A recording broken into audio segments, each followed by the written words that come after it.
Olá, pessoal! Então vamos à parte 3 da aula Mecanismos Genéticos da Tumorigênese. Vamos dar uma olhadinha nos supressores de tumor, tá bom? Bom, vamos falar um pouquinho agora de supressores de tumor, tá? Então, a gente viu anteriormente que os oncogenes, uma única alteração é suficiente para dar ação oncogênica, ou seja, ativar um oncogênio. Agora, nos supressores de tumor, são necessárias duas alterações, tá? Então, por exemplo, na primeira figura em cima, o indivíduo nasceu normal. Aí ele teve um primeiro evento de mutação, mostrando esse raiozinho aí, né? O primeiro evento. E em seguida, um segundo evento. Essa na primeira figura de cima. Na figura abaixo, o indivíduo já nasceu com uma alteração. Então, ele era heterozigoto para alteração. Aí ele teve o que chamamos de perda de heterozigosidade, ou seja, teve um segundo evento genético e passou a ter duas alterações inativando aquele oncogênio, tá? Então, esse termo na oncogenética é muito comum, né? Perda de heterozigosidade. Então, o que é perda de heterozigosidade? É quando o indivíduo já nasceu com uma mutação e aí ele teve um segundo evento. Ou então ele teve perda de heterozigosidade quando ele teve um evento e depois de um tempo ele teve um segundo evento. Ou seja, ele era heterozigoto e depois ele perdeu a heterozigosidade, tá? Pode acontecer também, aqui à direita na figura acima, a gente vê que houve perda alélica, o que é um evento mais raro. Mas em câncer tudo é possível, então eu estou indicando aqui os possíveis eventos. O primeiro, o indivíduo nasceu normal, teve um evento genético de inativação de um supressor de tumor, depois perda de heterozigosidade, um segundo evento, tá? No outro alelo, isso é uma possibilidade. A segunda possibilidade, o indivíduo já nasceu com um evento, e aí ele só precisou perder a heterozigosidade, teve um segundo evento. E o terceiro, por perda alélica, tá? Então, classicamente, a gente teve estudos, né? O estudo de Knudson foi super importante para que se entendesse essa questão dos hits, ou dos passos, dos dois passos da carcinogênese em supressores de tumor. Eu vou começar mostrando aqui abaixo dois heredogramas, o heredograma A e o heredograma B, tá? No heredograma A, a gente olha que existe um padrão dominante de retinoblastoma. Então, a gente às vezes confunde um pouquinho, porque a gente olha o heredograma e a gente vê um padrão dominante de um gene supressor de tumor que tem um aspecto recessivo. Esses genes supressores de tumor, eles são recessivos. O gene TP53 é recessivo, o gene RB é recessivo. Mas então, por que no heredograma aparece um padrão dominante? O padrão dominante ele aparece porque o indivíduo já nasceu com um evento genético e aí a doença apareceu porque em todos esses casos houve perda de heterozigosidade, tá? Ou seja, o indivíduo nasceu com um evento e depois houve um segundo evento. E aí a doença se manifestou, tá? Então, por isso que aparece como um padrão dominante. Então, nos casos familiares, a gente observa esse padrão do heredograma A.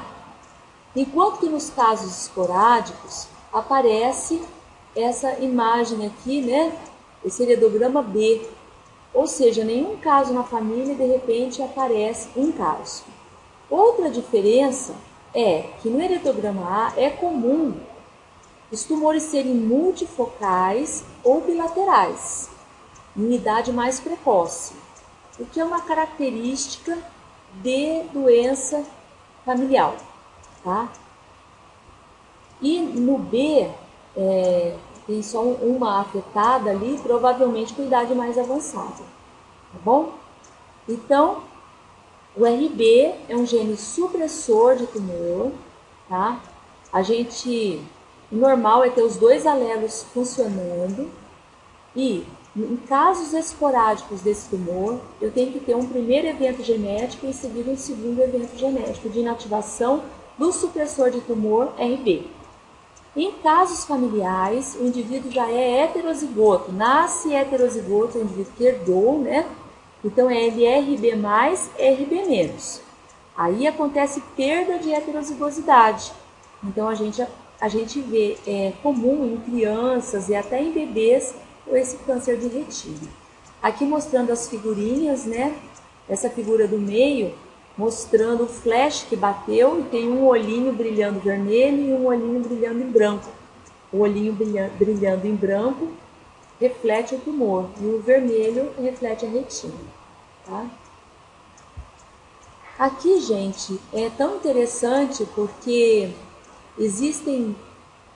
O gene RB, ele é um gene grande, ele tem vários introns e exons, tá?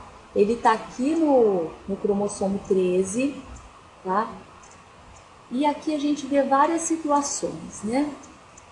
Olha só, no sequenciamento, esse sequenciamento ainda é um sequenciamento manual, a gente vê que numa determinada posição existe um T e um C, ou seja, existe um T e um C, ou seja, mostrando que o indivíduo é heterozigoto. Aqui, no indivíduo não afetado, então o sequenciamento do meio, a gente vê que o indivíduo só tem um C aqui. E aqui também mostrando a heterozigose, um T e um C, tá? Então aqui em sequenciamentos, né, mostrando, aqui o indivíduo é heterozigoto, aqui o indivíduo é normal, só tem o C, não tem o T, e aqui mostrando ambos, né, o T e o C, mostrando que esse indivíduo aqui é heterozigoto. Tá? Então, o que acontece? Acontece que você pode, através dessas mutações, você pode dar um stop codon, ou seja, num códon de parada. E esses códons de parada fazem com que a proteína RB fique inativa. E a proteína RB é super importante no ciclo celular, porque ela é quem libera o E2F, né? Quando ela é que dá progressão ao ciclo celular no ponto de checagem. Então, quando você tem o E2F liberado, você tem a progressão do ciclo celular. Então, por isso que você tem que ter a mutação nos dois alelos, para que você tenha uma proteína não funcional de nenhum aspecto, tá bom? Aqui, mostrando os dois eventos, né? Então, o indivíduo tem um primeiro evento herdado ou uma mutação nova, tá? Em casos esporádicos, a mutação nova, mostrando aqui o alelo com a amarelinho, né? E depois você tem o segundo evento somático, em que os dois alelos ficam mutados nas células tumorais. Então, você tem um primeiro passo, que é a mutação germinativa, isso em casos familiares. Depois, o segundo passo, que pode ser, por exemplo, uma perda de segmento gênico. Tá? Então, você vai ter um RNA mensageiro anormal ou ausente, né, não funcional, e uma proteína supressora tumoral anormal ou ausente, que vai levar à proliferação celular. Então, a gente vê perda de heterozigosidade em vários tumores. 40% hereditário, bilateral, 1 a cada 20 mil crianças. Tá? Estou falando do gene RB1 no cromossomo 13. Tem na síndrome de Li-Fraumeni, que está alterado o gene TP53, que está no cromossomo 17.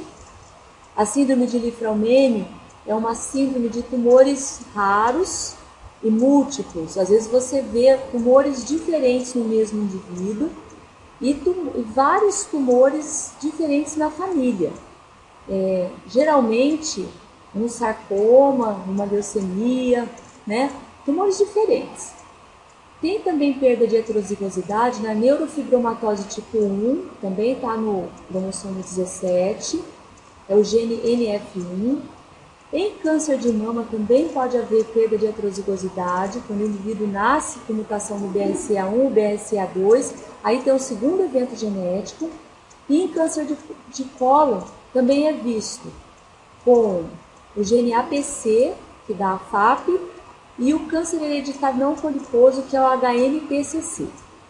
E agora, juntando aqui tudo, né, a gente tem também a ação dos genes de reparo, né? Então, num câncer, num tumor, a gente sempre tem múltiplas coisas. A gente chama essa doença de uma doença multifatorial, com componentes múltiplos, tanto genéticos como ambientais também, né?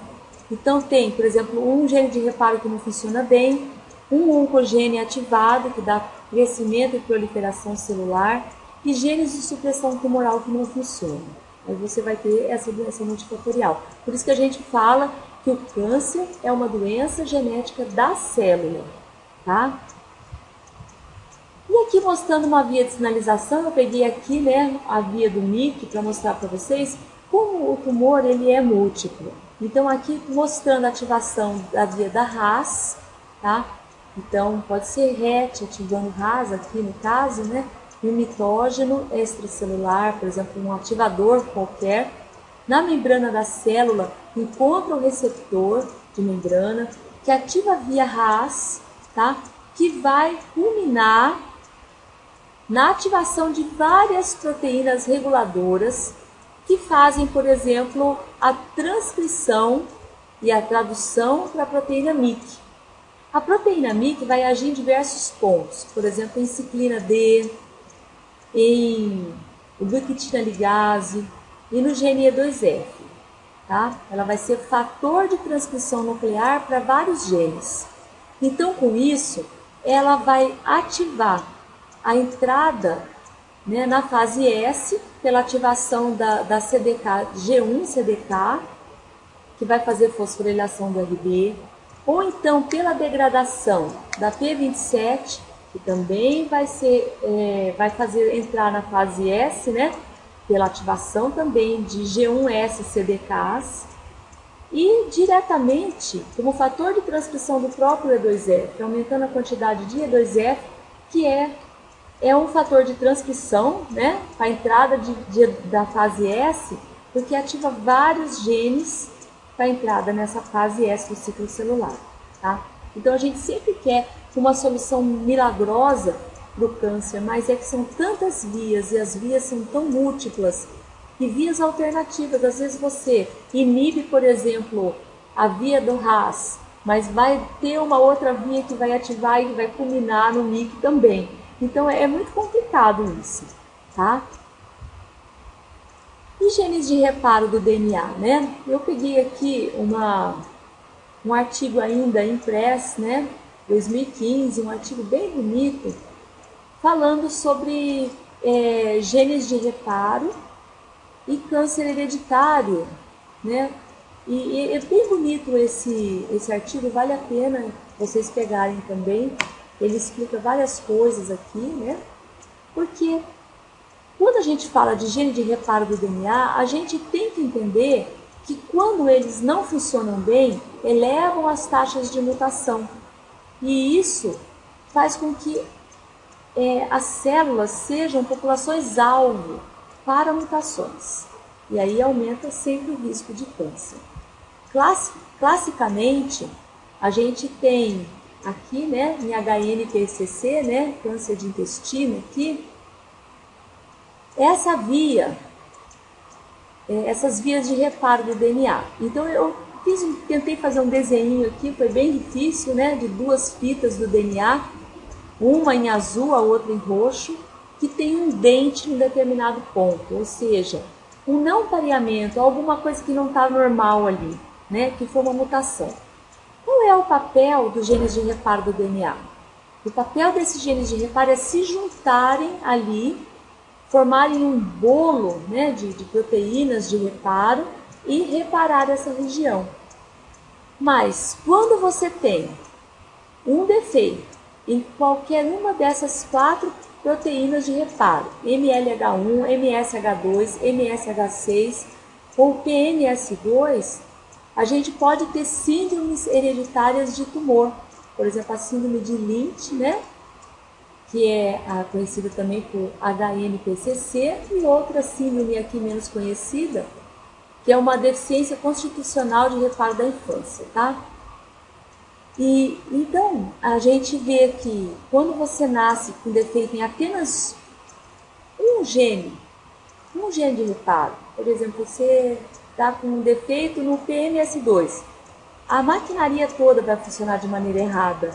Isso vai fazer com que haja uma predisposição, seria até um gene de suscetibilidade, mas quando o indivíduo já nasce com esse tipo de mutação, ele já nasce com uma predisposição ao câncer hereditário no intestino, tá? HNPCC. Outros genes de reparo são muito importantes na resposta ao tratamento. Então tem um gene chamado ERCC1. Esse gene, ele faz reparo para danos causados pela platina. Então, se ele é um excelente reparador, a tua platina vai lá, causa dano na tua célula do quimioterápico e ele vai lá e repara, tá? Aqui na figurinha mostrando o que a platina faz. Ela faz adultos no DNA, ou seja, ela faz umas ligações erradas. Mostrando aqui na primeira figurinha, na própria fita de DNA, a platina fazendo um adulto. Na figura do meio, mostrando entre a dupla fita, entre as fitas da dupla fita. E na terceira figura, mostrando aqui adultos sendo feitos entre fitas duplas diferentes. Então é um enrosco, na verdade, a platina vai causar uma confusão aí nessas fitas. Tá? Então, esses genes de reparo são altamente polimórficos. Então, esses polimorfismos podem dar diferentes respostas ao tratamento de quimioterápicos diversos. Aqui eu citei o RCC1 ligado à platina, tá? O uso de cisplatina. Bom, os genes de reparo também são importantes em outras síndromes, né? Como, por exemplo, xeroderma pigmentoso, tá? Porque existem genes de reparo que vão reparar os fotodímeros, que são causados pela exposição à luz do sol. E aqui, para a gente encerrar a aula, eu vou mostrar diversas coisas que acontecem durante a tumorigênese de um tipo de tumor, que é o carcinoma epidermoide, de língua, aqui no caso, né, de cabeça e pescoço, tá? E aí eu quero que vocês acompanhem aqui comigo. De uma mucosa normal, passando pela hiperplasia, displasia, carcinoma in situ até um carcinoma. E aqui foi tão bonita essa publicação, porque mostrando os vários eventos que levam a mucosa normal para uma mucosa hiperplásica. Não é câncer, ela tem um espessamento de mucosa, mas acontece um evento molecular também, que é a inativação da P16 no cromossomo 9, tá? Então, olha só, quando a gente observa um evento que é anatômico, que é da anatomia patológica, que é observado ao microscópio, do ponto de vista molecular também estão acontecendo coisas, tá? Olha aqui no caso da displasia, você já tem mutação em P53, tá? Então é perda de heterozigosidade, esse LO, perda de heterozigosidade do cromossomo TP53, dando uma proteína P53 alterada. Então esses eventos, eles vão causando alterações, tá? Também da parte histológica. Aqui outras, teve uma amplificação de ciclina D1. Então, o que aconteceu? A ciclina D1 está amplificada. Ela tem várias cópias de ciclina D1 a mais, então ativando o ciclo celular. E aqui ainda mostrando, na última figura, né, no carcinoma já, vários eventos acontecendo em vários cromossomos. No cromossomo 6, no cromossomo 8, no cromossomo 4, no cromossomo 10, com perda de heterozigosidade e inativação de PTEN. Então, tem várias coisas acontecendo. Então, quando eu observo alguma coisa do ponto de vista patológico, eu também estou vendo do ponto de vista molecular, tá? E aqui na figurinha da boca em cima, é interessante a gente comentar também que no caso de tumor de boca, o campo é cancerizado, ou seja, geralmente existem fatores de risco como o uso do álcool, o uso do tabaco, que vão fazer com que todo o campo seja cancerizado. Então você fala, é um tumor primário, e aí eu tive um tumor de língua, tirei aquele e veio um outro. pertinho daquele é metástase? Muitas vezes não, porque nesse caso, todas as células da mucosa da boca, da língua, elas possuem alterações moleculares, fazendo com que haja uma chance grande dessas células se malignizarem definitivamente. Então aqui só para representar os vários eventos, né? A gente tem perda de heterozigosidade, a gente tem mutação, a gente tem amplificação, então tem tudo aqui descrito para a gente ver quanta coisa vai acontecendo, né, nos tumores. Então aqui, olha só, inativação da T16, que é um inibidor de CDK.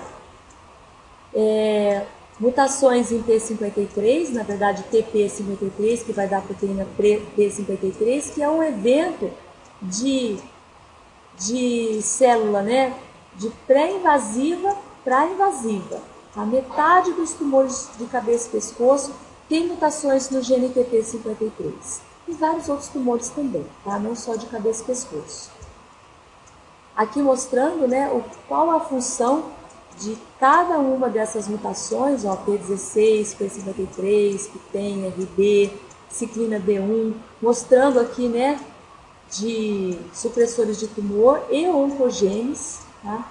Isso já está descrito bastante, né, na literatura. E eu quero agradecer a vocês, tá bom? Um abraço, muito carinho e até a próxima. Tchau, pessoal!